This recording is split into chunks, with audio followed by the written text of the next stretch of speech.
కొన్నిసార్లు మనం అనుకుంటాం పంటలు పండుతున్నాయంటే ఇది మనం చేస్తున్న పని అనుకుంటాం, లేదా మన వలన అదృష్టం వల్ల జరిగే కార్యాలు అనుకుంటాం. కానీ దేవుడు ఆజ్ఞ ఇవ్వకపోతే భూమి పండే ఛాన్సే లేదు.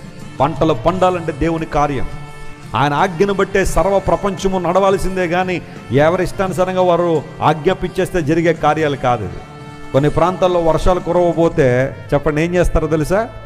కప్పలకి పెళ్లి చేస్తారు. వారి ఆలోచన ఏంటంటే అలా కప్పలకు పెళ్లి చేస్తే ఏం పడుతుందని వర్షాలు పరుస్తాను. మూఢనమ్మకాలు అంటాను వాటిని, సూపర్ స్టిషన్స్. కొన్ని ప్రాంతాల్లో గాడిదలకు వివాహం చేసే వాళ్ళు ఉంటారు వర్షాలు పడవాలని.